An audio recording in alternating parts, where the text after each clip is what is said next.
Chào mừng các bạn quay trở lại với kênh Thực học Forex, nơi chia sẻ kiến thức Forex đơn giản, thực tế và dễ áp dụng nhất. Trong video hôm nay, tôi sẽ giúp các bạn hiểu rõ hai loại phí cơ bản nhất trong giao dịch Forex, đó là Spread, tức là chênh lệch giữa giá mua và giá bán, và Swap, phí qua đêm khi giữ lệnh lâu. Nhiều người chỉ chú ý tới Spread thấp hay cao mà quên mất phí Swap cũng ảnh hưởng cực lớn đến lợi nhuận, đặc biệt nếu bạn giữ lệnh nhiều ngày. Cuối video, tôi sẽ hướng dẫn các bạn cách so sánh chi phí giao dịch trên từng loại tài khoản của sàn Exnet và cách chọn loại tài khoản phù hợp nhất với phong cách giao dịch của bạn. Hãy cùng bắt đầu nhé.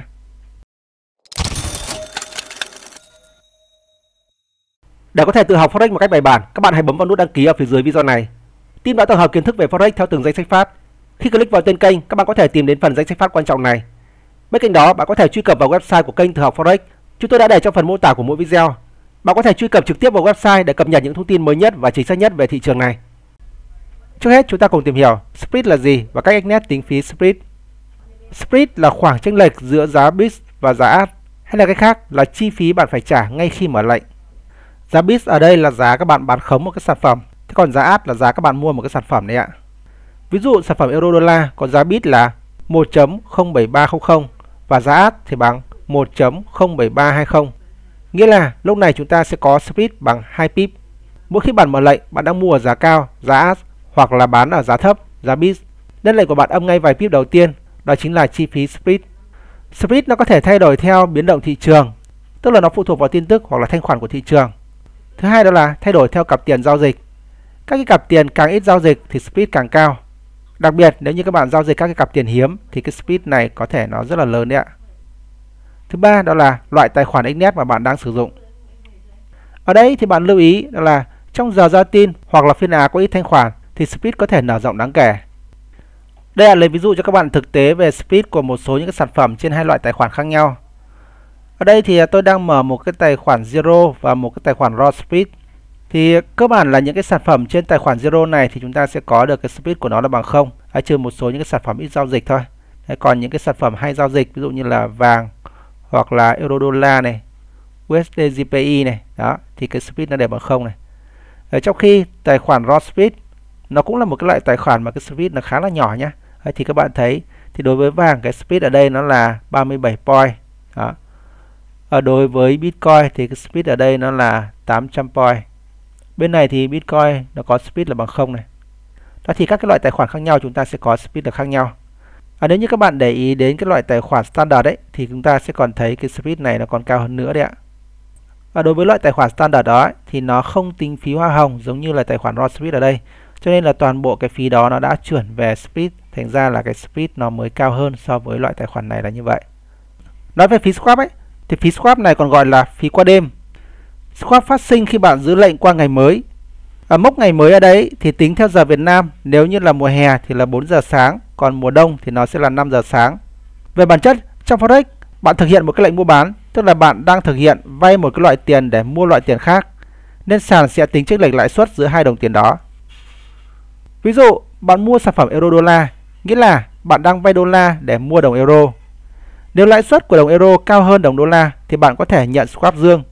Ngược lại, nếu thấp hơn thì bạn sẽ bị nhận swap âm.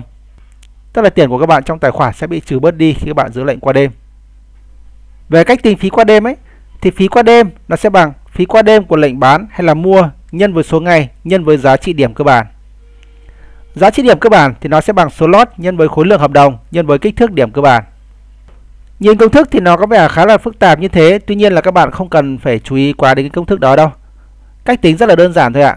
Các bạn giao dịch một cái sản phẩm cụ thể nào đó, ví dụ cái cặp sản phẩm euro đô la nhé, thì các bạn chuột phải lên nó này, các bạn chọn vào specification. Ở đây thì các bạn kéo giúp tôi xuống phía dưới, chúng ta sẽ có cái phần swap long và swap short. Swap long là phí qua đêm đối với những cái lệnh mua, còn swap short là phí qua đêm đối với những cái lệnh bán. Và cái khối lượng hợp đồng mà chúng ta tính ở đây là tính cho một lot.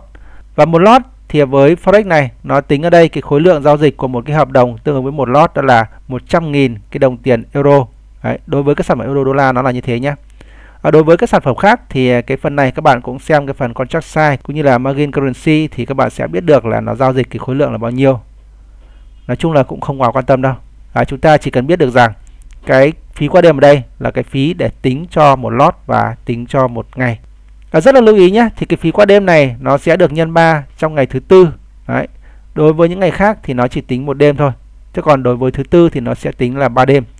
Bởi vì thứ tư này thì nó sẽ tính bù cho cả thứ bảy và chủ nhật. Đấy, mặc dù là các bạn không giao dịch thứ bảy và chủ nhật nhé, nhưng mà nếu như các bạn giữ lệnh qua đêm vào ngày thứ tư thì nó sẽ nhân lên gấp 3. Đấy, thành ra là các bạn rất là lưu ý trong cái trường hợp các bạn để lệnh qua đêm vào ngày thứ tư. Và biết cái con số này nó là bao nhiêu rồi thì tùy thuộc vào khối lượng giao dịch của các bạn và số ngày mà các bạn giữ lệnh ấy, thì các bạn nhân ra thì các bạn sẽ biết được là các bạn sẽ cần phải trả cho sàn một cái số tiền là bằng bao nhiêu. Và tất nhiên là cũng có cái cách để các bạn có thể không mất cái phí qua đêm này. Đó thì trên kênh cũng có một cái video giới thiệu về cái cách thức để các bạn có thể không tốn phí qua đêm. Các bạn có thể tham khảo thêm cái video đó nhé.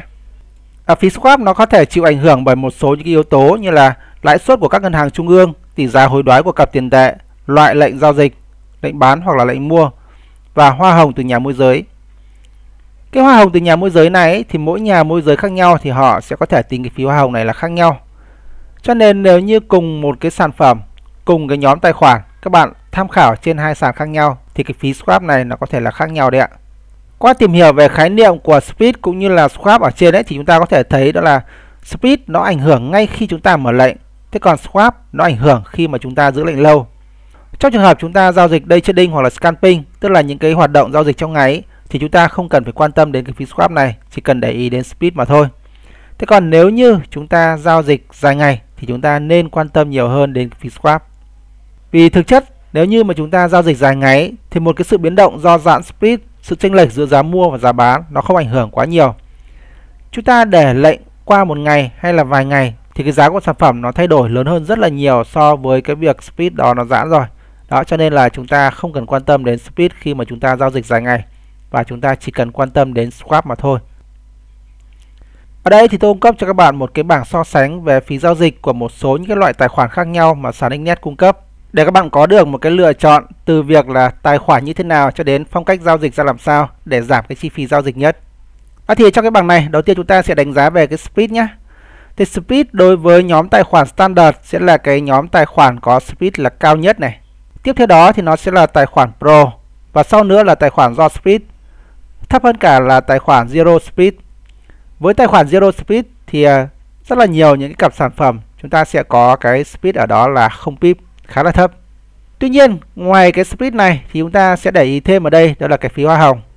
Thì với tài khoản standard ấy, do không tính phí hoa hồng cho nên là toàn bộ những cái chi phí mà sàn nó sẽ thu chúng ta thì nó sẽ chuyển về cái speed, thành ra là cái speed nó sẽ cao hơn.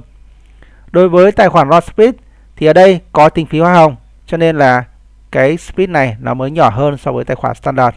Tương tự như vậy thì chúng ta cũng sẽ có tài khoản Zero Speed, ở đây cũng sẽ có tính phí hoa hồng. Với tài khoản Pro không tính phí hoa hồng, speed cũng tương đối là thấp hơn so với loại tài khoản standard. Tuy nhiên cái speed này thì nó cũng giãn và cũng tùy thuộc vào loại sản phẩm khác nhau mà cái speed nó có thể là tăng giảm.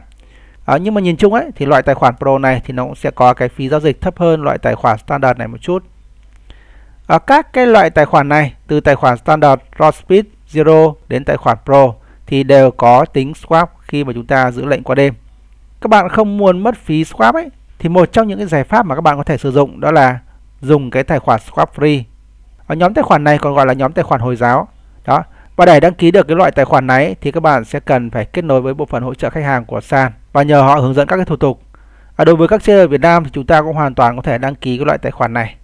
Trong trường hợp các bạn hay để lệnh qua đêm thì các bạn nên quan tâm đến loại tài khoản này nhé. Còn phía cuối đây thì tôi có nêu ra một số những cái phong cách giao dịch nó phù hợp với những cái loại tài khoản tương ứng. Phân loại ra như thế này để các bạn thấy là trong trường hợp chúng ta giao dịch nhiều thì chúng ta nên quan tâm đến cái loại tài khoản tương ứng.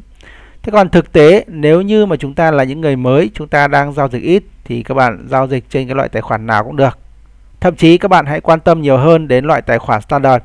Bởi vì với loại tài khoản standard ấy thì khi mà chúng ta nạp tiền vào, với những cái lần nạp đầu tiên chúng ta chỉ cần nạp cái số tiền nó nhỏ thôi thì chúng ta đã có thể giao dịch được rồi.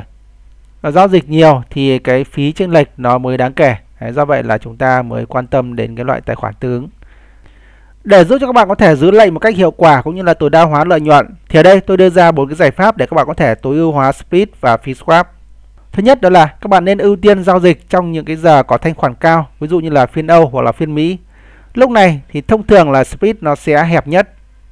Và đặc biệt đối với các cái cặp chính như là Euro Đô la hoặc là GBP USD thì cái speed nó gần như là bằng không.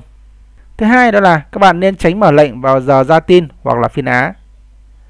Cũng là phiên Âu nhé, nhưng mà cái khoảng 7 giờ 30 tối ấy, thì thông thường nó sẽ hay có những cái tin mạnh.